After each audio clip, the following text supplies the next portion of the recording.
नेताजी पालकर यांच्या जीवनावरील ऐतिहासिक कादंबरी.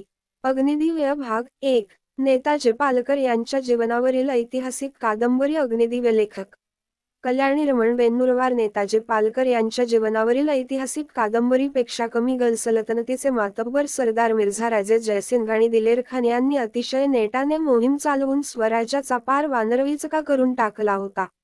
शेतीभाती उजाड झाली, गावठाणे उठून गेली, दावणीची गुरे मोगली सूर्याखाली हलाल झाली, तरणीताठी पोरे गुलाम करून रेल्वे गेली, शेकडो स्त्रिया भ्रष्ट झाल्या. दिलेर खानाची गडकोटांची मोहीम पुढे सरकत नव्हती, कारण पुरंदराने अतिशय तिखट भांडण मांडले होते. अगदी प्रतिष्ठेचाच प्रश्न करून बसायचे ठरविले तरी रे लावून 100 वर्षे मोगली फौजांशी झुंज देण्याची रग प्रत्येक मराठ्याच्या काळजात आणि मनगटात होती. पण स्वराज्यात इतस्तत फिरणाऱ्या मोगली वरवंट्याने अतोनात नासाडी मांडली होती. महाराजांना गडकोटांची अजिबात फिकीर नव्हती, पण रयतेची चिंता त्यांना अस्वस्थ करून सोडी. रयत वाचवायची असेल तर प्रतिष्ठा, मान पान बाजूला ठेवणे गरजेचे होते. अंतिम ध्येयावर नजर ठेवून प्रसंगी 2 पावले मागे हटणे हाच तर होता गनिमी कावा. त्यात व्यक्तिगत प्रतिष्ठा आणि स्वाभिमानाला थारा नसतो. महाराजांनी प्रसंग ओळखून रयतेचा आणि स्वराज्याचा सर्वनाश टाळण्यासाठी पडते घ्यायचे ठरविले. मात्र राजपूत मोठा हट्टी, आलमगीरावर असलेली त्याची निष्ठा अगदी शहजाद्याच्या सुद्धा 4 अंगुळे वरचढ होती. त्याने तर संपूर्ण शरणागतीचाच हट्ट धरला. काही केल्या ऐकेच ना. अखेर पुरंदर, कोंडाण्यासह 23 किल्ले आणि त्यांच्या अंमलाखालील लाखो होनांच्या मुलखाचा घास घेतला तेव्हाच राजपूत शांत झाला. मिर्झा राजे आणि महाराजांमधील हा तह पुरंदराचा तह म्हणून ख्यात झाला. महाराजांनी न लढताच अनेक किल्ले आणि मुलूख गमावला, पण स्वराज्य वाचविले. रयतेची बरबादी थांबविली. मिर्झा राजांचे दिल जिंकले. महाराजांचा उमदा स्वभाव, अदब, विनम्र, लाघवी वागणे, बोलणे, धर्मावरची त्यांची निष्ठा, स्वराज्याची तळमळ पाहून राजपूत त्यांच्यावर पुत्रवत प्रेम करू लागला. मराठ्यांनी आजवर अशक्यप्राय वाटणारे विजयच मिळविले होते. पुरंदराचा हा असा अत्यंत अपमानास्पद तह करावा लागल्याने साऱ्या स्वराज्यात उदासी भरून राहिली होती. पण ती उदासी होती, मरगळ नव्हे. प्रत्येक किल्लेदार, ठाणेदार, सरदार, शिलदार अतिशय सावध आणि सतर्क होता. तुर्तास लष्करी मोहिमा थंडावल्यामुळे दिवाणी कामांकडे लक्ष देण्यास महाराजांना आणि पंतमंडळाला उसंत मिळाली होती. महाराजांचा मुक्काम राजगडावर होता.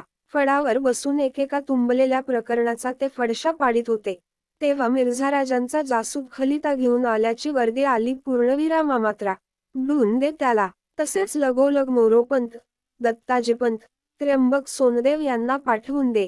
नेताजी पागेकडे आहेत, त्यांना सांगा, टाकोटाक बोलावले आहे. हातोहाताई साहेबांना वर्दी द्या, घटकाभरात आम्ही येत आहोत म्हणावे. क्षमा महाराज, पण केवळ मिर्झा राजांकडून माणूस आल्याचे कळाल्याबरोबर एवढी धावपळ? काही विशेष घडण्याची अटकळ आहे की काय? कुलतोजी, सरनोबतांच्या खालोखाल आमची भिस्त तुमच्यावर आणि तुम्हीच असे विचारावे.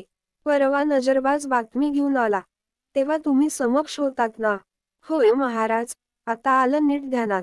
अहो, रिकामे बसून डोके पार गंजल्यागत झाले बघा. कुलतोजी, हे असे डोक्याला गंज लागू देणे स्वराज्याला महाग पडू शकेल. ही तर फक्त सुरुवात आहे.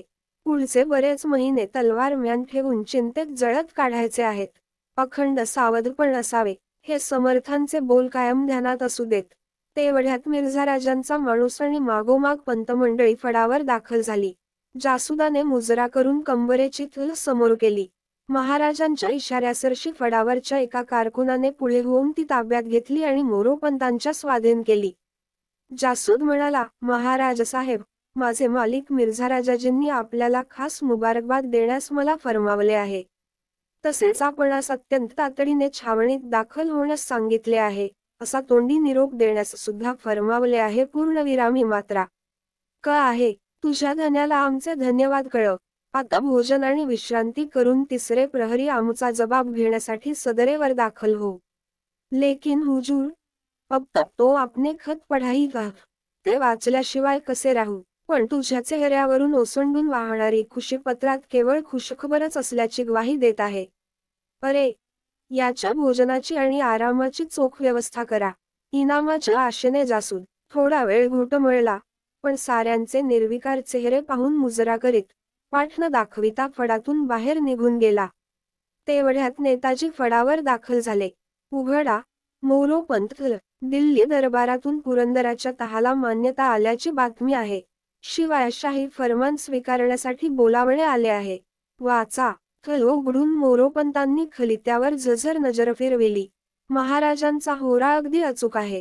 येत्या गुरुवारी शाही फरमान पोहोचणार आहे आणि त्याचा स्वीकार करण्यासाठी ताबडतोब बोलावले राजपुतानं. अंदाज बांधण्याचा प्रश्नच नाही. छावणीतून स्वार रवाना होण्यापूर्वीच नजरबाजाने खबर पोहोचविली आहे. आज सोमवार, म्हणजे मिर्झाराजांच्या छावणीत उद्या सायंकाळपर्यंत दाखल व्हायलाच हवे. केवळ आमचे भाग्य थोर. दिल्लीचा बादशहा दस्तूर खुद्द आमच्या नावे शाही कृपेचे खास फरमान पाठवितो आहे.